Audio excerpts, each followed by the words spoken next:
Welcome to the Kitsap Literary Artists and Writers of Washington in its monthly author showcase. I'm your host, Mark Miller. Today we have here sitting in the claw hot seat one Joanne Jaytanie, and hopefully I just didn't mutilate your last name. Perfect. A rather prolific and traveled writer. She now resides in the Pacific Northwest with her husband and canine four-legged family members. I shared a table with her at the Bremerton Blackberry Festival on Labor Day weekend 2017, where we were successfully hawking our works. Joanne, welcome. Thank you. Thanks for having me today, Mark. Now we start with the standard question we ask just about everyone who visits us and puts up with our personal probing.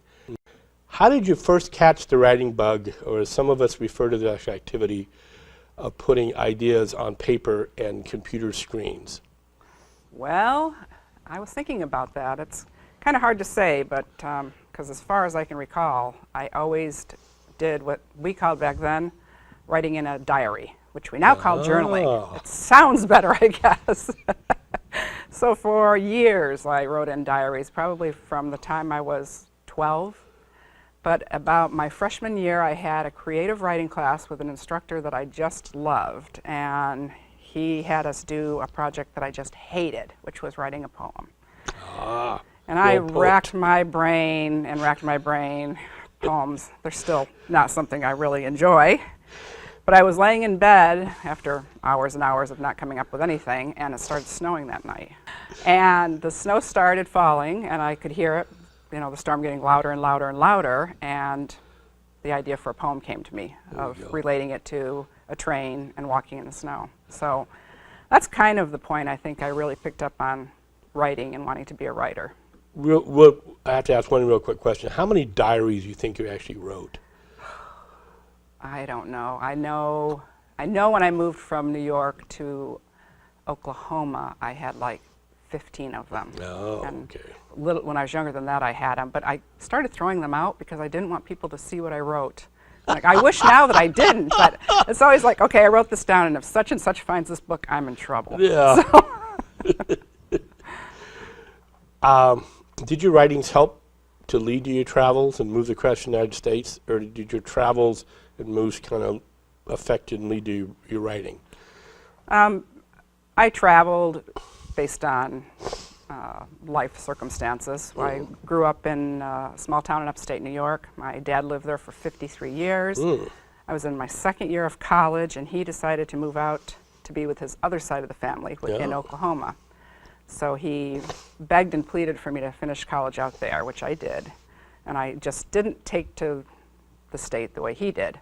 So after I finished college, I did 1 year of working in Oklahoma, and then I decided to move to be closer to my sister, which was in California, Northern California. My brother-in-law was in the Navy.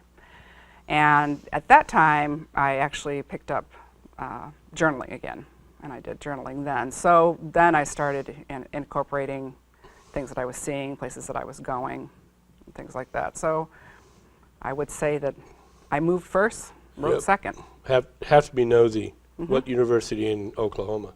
I started in OU, Oklahoma University, but I came from private colleges where our classes were like, 10 to 12 people, and sitting in a classroom of 500 people was just overwhelming for me. So I did finish my degree at Central State in Edmonds. What did you get your degree in? Business and marketing, personnel. And yet you're a writer. And yet I'm a writer.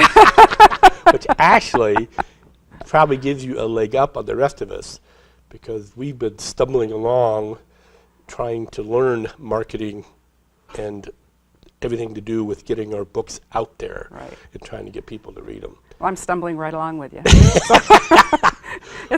It's a change. I think it changes daily. Well, while we were at the Blackberry Festival, we had a conversation at our booth there of this blend of suspense, romance, and the paranormal that you have in some of your books. Can you kind of explain what that blend is, how you came to write it, and how you came to combining those elements? Well, it's the series right here, my first 4 books. And it's romantic suspense with paranormal, with supernatural elements. And how I came about that was my women in the books each have their own special ability. One of them, out of these 4, one of them can read auras, One of them magnifies others' abilities, and one of them grounds, as a grounder. So, and the supernatural really came in with the DNA manipulation. The men in the books also have special abilities stemming from wolf DNA. They don't shift, but they pick up things like being able to jump a house, being able to run faster than anybody else, but theirs are all done from human manipulation. I noticed that in the young adult genre right now, there's a lot of that with the pack type, supernatural pack thing, when somebody's got, like you said, part of a wolf. Right. A lot of the young writers now, high school types, are trying to write in that genre. But you're aimed a little bit more to the adult, I would say. Yeah, it is adult. It's and actually, it's sort of aimed towards not happening, although there's some things that do happen, and so I kind of relate it towards it's possible. It's a possibility. Okay. So I try not to go too far out there. I try to relate it to it could happen in the future. It could be happening now. And once again, to be nosy, did something happen that got you really interested in the paranormal? I have read paranormal forever, and that's where I wanted to start. And if it doesn't have suspense in it, I get bored. By page 3, if they're not shooting, running, going. But you to didn't somewhere. wake up with some guy in a sheet going by your room, or No, something like that. No. Okay. Actually, the idea, my first book was, for the series, I had my whole idea of, I knew where I wanted to go, what I wanted to cover, but I couldn't come up with my female lead. And I was sitting on the floor one day with a girlfriend of mine who happened to also be a veterinarian, and she did chiropractic and acupuncture, and we had one of my dogs laying between us, snoring away, and started getting into those deep conversations about what people don't understand about dogs and being able to relate. And I always thought of her as someone very intuitive. She could read animals. She really understood them. And we're talking along, and then all of a sudden I jump up, and the dog jumps up, and I say, I've got it. And I basically started my victory based on my girlfriend and her attributes. So. Oh, cool. Yeah. Well, so your character was a veterinarian also? She is a veterinarian. She's not active. Oh, okay. She does some things, but she's in genetics. Oh, she's a genetics person. Well, I perused your autobiography entry that you put on Amazon on the web. It talks about your desire to submerge yourself in the world of the characters and to live and breathe their lives and really get to know them. So, once again, some more interrogation. Who was your favorite female character in your world? I love all my female characters. There's things I love about them, things I don't. I mean, like everybody always says, I write from what I know, so every character has something relatable to me or someone I know. But I would have to, if I have to make a decision, it would have to be Victory, because she was the beginning of my series, and she's the one. So I would say it would be Victory. So in a way, she kind of set a little bit of a mold of the type of strong female characters you like to And write she's about. Also, out of the triplets, she's also kind of the mama figure. Oh. Even though they're triplets, she's kind of the more grounded one. Oh, cool. So. And of course, now I've got to ask you, do you have a favorite male character? I guess the same would be said for that. I would have to pick Tristan. Tristan was the first hero. Okay. Although as I moved more through my series, I was liking his brother and Tristan's teammates. So what made Tristan to be a hero? He didn't think he was a hero. You have that nice little character arc. Yeah, he didn't think he was. He's sort of a little more self-centered in the beginning, and but he's very protective of people. So even though he didn't really take to Victory right away, he was very protective of what was happening to her. So he was, in a way, forced into the hero mode. Sort of was, yeah. And then he wanted to get out of being in the military because he liked what he did, but it was too structured. Right. So he's not a structured type person. But he did go into SOCOM, and he kind of had his brother a little more flexible. So he rose to the occasion, which Right. a lot of our characters do. Right. I asked another question of your friend and fellow author, D.V. Burkham. Do you think it's hard for a male author to create and write about realistic female characters? And I ask that because years ago in science fiction, a lot of female authors purposely took male-sounding names because they didn't. At that time, if you said you were a woman writing science fiction, like adventure science fiction, they'd go, what? So one of the famous ones was Andre Norton. Everybody thought for years that she was a he, Right. and then found out later she was married to another science fiction writer. So do you think it's more of a difficulty for a male to write for female roles, and do you think there's any problem then about women also writing in a way trying to put their self into a man's body, I guess, and try to write about how they would react and everything? We know women know all about men. Yeah. We don't have any problem describing men. Why, thank you. I think it's really loosened up, although I do see in the suspense and the straight suspense and thriller, women, a lot of them are still using initials, so they're not doing that. I think it's opening up, like in the romance genre and different genres like that, to more men. In fact, my writers group in Seattle, Romance Writers of Seattle, we have 2 or 3 males that write romance, and I think it's opening up, and basically if you can do it well, you can do it. And my only thing would be, I've had a couple other guys ask me, and I would say get yourself a female editor. So somebody you can bounce things off of, or at the very least, maybe a group of female beta readers. But I think it can be done, and I think if it's done, the readers don't care if you're male or female. Well, I had a discussion, like I said, with Daphne when we were there, and she told me that she actually had a little bit of a difficulty writing about some of the more touchy-feely stuff, because she's definitely is a type of person who, when she writes an action scene, it's an action scene, you know. I made mention that I got her beat then because I actually wrote one of my sci-fi novels. I have a big wedding scene. And she said, I've never considered writing a wedding scene. I said, well, one of these days I'll let you read my wedding scene in the previous build-up. You can tell me if, you know, if you're going to sit there and go, what the heck are you doing? Women don't act that way, you know, type stuff. But it's fascinating then, like you said, about the changes and then trying to write the characters. And it sounds like you base, of course, a lot of your characters on people you knew. Right, I do, yeah. I do base, not the whole entire, I like to watch people too.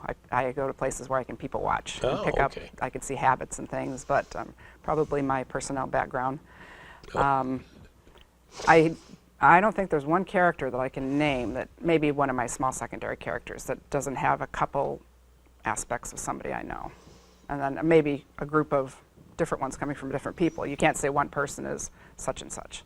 I try to disguise it a little bit. And of course, there's somebody that you really dislike that you make a villain. Now that one you might know. You might know who they are. But I do think writing, same as writing action and writing, if you read the romance scenes, I can always tell when it's coming from the male writing the romance scene and the female writing the romance scene. I got to delve into that. That's one of those questions that everybody's going to ask. How can you tell? Emotion. There's much more emotion in a woman that writes a romance scene. Interrogation time. Oh gosh. What do you really mean by emotion? I mean, how would you display it when you're writing? Feelings and reactions and things that are said. I think men are not. I'm not saying men don't have emotions, but when you're dealing with a romance scene, it's faster moving when a man seems to be writing the scene. Would you think some of that may have to do with the idea of trying to separate, well, there are actually kind of 3 categories: romance, eroticism, and sex? Yeah, I'm not talking eroticism. Yeah. So you've got those 3. So you're trying to do the romance, but sometimes if you get over more into the physical stuff, because just because sometimes it does fit into the plot or fits into the world you've created. You know, in other words, it's not just there for titillation. Right. Because of that, I guess it's kind of the blurring of the lines, trying to get that right feel. Right. And mine does, and I have some friends that laugh at me because one of Joanne's books, she'll have 2 sex scenes in it. It's like, that's it! I don't need any more. And basically, it's because it's a relationship, and you're building the relationship. So depending on the book you're writing, which is mine is suspense, and it's But then, of course, then you pretty get back male-oriented, to and the idea of when we're talking about goes characters. through a whole length of time. You get to that place where then you have to make the decision: do you want to do a closed door? Do you want to do an open door? Strong female characters versus strong male characters. How do you display them in a way that people are gonna believe? Right. You know, I've got strong female characters in some of my sci-fi stuff they're very strong, they're warrior types, but then you've got to try to give them that softer side to show that they're not just robots. Right. But the same thing with the men, because you have a tendency of writing with male characters, of course, you do everybody does a stereotype, they start doing the stereotype.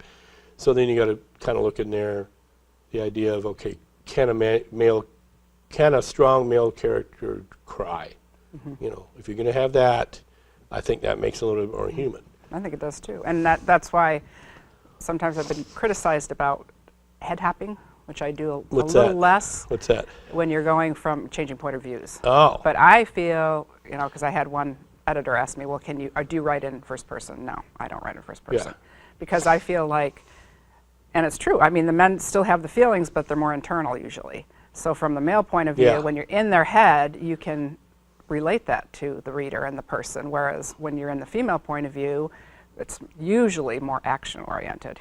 You know, not much stays just in the head. So they're acting on their emotions. Exactly. Oh. Not always, but a lot more So than the males do. Okay. So for us male writers, that's kind of a hint for us to make sure making sure that the woman actually shows Right. the emotion rather than just internalize it. Right. Okay. They do internalize. I mean, we internalize everything, but you- more tends to yeah. come out with them. Than, Well, you've internalized it, but as you're internalizing it, you're also right. coming out. Right. Okay. Cool. Okay. Well, now that I've learned something, I can write better. There you go. That's my point of view. No, but see, that's the thing is that as authors and writers that we try to do, and you want to make realistic characters, you know, you so that don't want them flat and you don't want them flat, you don't want them too stereotyped. Right, right. Because let's face it, it's real easy to fall into that Right. stereotypical character. and you can have a that's man simple. that cries, and you can have a woman that never shows any emotion. Circumstances, women were forced to be extremely hard. Right. And I've met some women like that in my life. That I have a grandmother who was that way, who grew up, you know, in rather austere conditions and also lived through the Depression. Right. Very caring woman, but she was also very hard and wouldn't take crap off anybody. So it's that trying to. And did she display as many emotions? I mean, you can be caring and not display as many emotions. That's just it. She did once in a while. Right. She'd break down. When she got angry, she could swear like a sailor at times, which was just hilarious sometimes for us kids growing up, you know. But you could tell she cared about everybody. She really Right. cared about people, even though she had that little bit of that exterior, the hard exterior, because she had to be tough Right. when she was growing up and everything. And as she got older, she became extremely crippled up with rheumatoid arthritis, but she wouldn't let it get her down. She refused to be, you know, stationary like some people would. She got up and did what she had to do, you know. And so it was kind of, you know, like you said, the whole thing of trying to develop She'd be a characters. good character. Oh, I think part of my female characters are based on, well, also 30 years in law enforcement, you meet strong women characters too, Right. because they have to be, because they were in what was a traditional male world. Right. And so you have to kind of figure out, okay, what are you going to do to adapt? And same thing is, I guess one of these days I'll have to write something about a male having to be in a complete female world and try to see how they would adapt to that. That'd be kind of an interesting thing to try to figure out. So how do you publish your books? Do you have just one publisher, or do you I am use others? currently an indie author, which means I do all my own work, okay. but I do have 3 editors. I have a book cover designer, and I have a person that helps me with the technical stuff. But right now I do all my own work, but not to say that I wouldn't be open to being hybrid, which would be a good thing. Well, to this be. is something we always talk about too, as part of CLAW. You want to care to share any advice or any misadventures with publishing? Next adventures. Yeah. I think it's with publishing, just like everything else, it's a learning curve, and it's a really fast and real steep learning curve in the writing world. And things that you learn today, in 2 weeks from now, could be obsolete. So you really kind of have to stay on the pulse of it. You have to always see what's going on, make sure you network enough. Yeah. You know, like if you're working with Amazon, know what their rules are, and because it changes daily. Did you ever try to deal with a mainstream large publishing company? I have not yet, but I have a couple that I have pitched to that are both interested in my current Cool. work that I don't know what I'm going to do yet. But I probably will go ahead and send it just to see what they say. Well, if they're halfway nice, I've got nice rejection letters, and I've got rejection letters of, oh, why'd you waste my time? So that's or the form letter. Yeah, Thank you very much. It all depends on. You're going to find people that like the way you write, and you're going to find people that don't like the way you write. Right. And it's finding that audience, and that's probably part of. And that's unfortunate when you're dealing with major publishers. They've already got in their mind the type of audience they're going for. Mm-hmm. And so they're going to look at your stuff, and either they're going to think they can use it or not. Mm-hmm. And then it's how they, I guess my opinion is how they treat you after that, that tells me if they're really into trying to promote good art, or if they're just, what can I make a couple bucks off? Well, and that's what the houses are usually looking for, is what's hot now. And in fact, when I pitched my first book in this series was about 3 years ago, and I got told, paranormal is on its way down. Paranormal is not going to be big. Jeez. We don't want it. We don't want any more paranormal. We want straight suspense, straight this. And when I went to RWA this last year, that's totally a different thing. We love paranormal. I was going to say, because I do a little bit of stuff online, and you sign up for these various little organizations and stuff, and all of a sudden they're asking you to read a book. And like I was telling you, a lot of the young adult ones, a lot of the young adult women are writing these paranormal romance with the shape shiftings and all that stuff. They're really, that's big. Yeah, it's big. Mm-hmm. And for somebody to say, and I think that's one of the biggest problems that I've had myself with that, was everybody thinking that art does not change with time. Right. That what we think is good writing does not change with time. Right. And it's secular. It might not be hot now, and it'll be in another year. It will be. And the thing with when I go to the conferences, there's authors that try to what they call stay on the wave, and you can't do that. You can't do that because you're always going to be behind. Would you say it was safe if you were going to tell somebody they're going to be a writer? You need to write what you want and what you feel about, rather than worry about. Write what you like. Yeah, if you don't like what you're writing about, it comes through in your story. Exactly. It really does. In other does. words, don't try to fill the blocks, pigeonholes. Yeah, and the first book I had, I had one that said, "Oh, we love it. We'll take it if you take out all the paranormal." That's part of the story. That's my book. I mean, exactly. That's the story arc. So that won't work. When I write, I have characters that are suddenly like intruding in my head and stuff. Mm-hmm.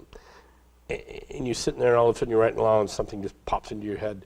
Does that kind of happen to you also? Mm-hmm. It does a lot, especially in the shower. I don't know why, but usually when I'm stumped, I get in the shower, and I need one of those pads that I can write on in the shower. But yeah, it does. The waterproof pads, yeah. It's just so bad. Or the pushy characters. Have you ever had a character that started out kind of minor, and then all of a sudden you're going along, before you know it, oh my God, I just wrote the last 4 chapters about that character. What the heck happened? Yep, I did that. In fact, I had 2 that were supposed to be just the experiment guys, and they're experimented on, and halfway through the book they were going to be killed off, and that was all there was to it. And the one fell off the cliff, and he just didn't die, because the story just kept pushing at me, and actually he's the hero of one of these books, and then his companion is the hero of another book. So yeah, it does happen. And then one last question, because I know, like me, you're a dog lover. Have you killed a dog off in one of your books? No. I did. Oh. Every time I read that scene, kill a person off. every time I read that scene, I cry, and everybody looks at me, "What are you, nuts?" Yeah. So I could never read it in public, because the dog dies saving his mistress. He's a special dog. He's also genetically altered. Right. But and that's the thing, though, that as part of the story yeah. and changes what the woman does too. Right. Right. Because then she finds out she was genetically altered. There's a whole technical story there. So But the dog was a hero. oh, I mean, dog was big hero. That changes it. I don't know if I could do it, but I could see how. Big hero. Well, like I said, it just all of a sudden happened. Right. You know, and you go, why did I do that? Because it happened. How would the viewing audience find your books and works? My books are on Amazon, Barnes & Noble, Kobo. They're also on a website called Indie, what is that new one called? Indie Bound. Indie- And I have a website that you could reach me through. It's got my newsletter sign up. You can often catch me on Twitter, Facebook, Instagram, Pinterest. Thank you very much for coming into the studio today and recording this. Thank you. Your story and creative abilities is going to be an inspiration to a lot of people out there, especially a lot of the younger people. Especially a lot of people don't even know what a diary was. Oh, gosh, you I know. So I had to throw in. We're looking forward to you try to make some more of our claw meetings too, so you could try to share some of your experience and everything. With our whole writing group, we're slowly but surely trying to build it up for that reason, because I think there's a lot of people out there that the only reason they're not writing is because they're not really sure how to get started, Right. and what you can do to get started. Right. So I want to thank all of our viewers for tuning into Kitsap, Bremerton Kitsap Access Television and viewing this Kitsap Literary Artists and Writers production. I also want to wish to thank the BCAT staff on camera and in the director's chair. This broadcast interview is scheduled for December at 6 p.m. every Saturday evening, Channel 3 on Wave Cable, Channel 12 on Comcast. Keep in touch with us on our Facebook pages for updates on what Kitsap author we will be interviewing in the future, in addition to events the authors will attend in the community. I hope everyone has a pleasant day and a productive and fascinating year. Until next time, I'm Mark Miller with Kitsap Literary Artists and Writers in conjunction with Bremerton Kitsap Access Television. Good day.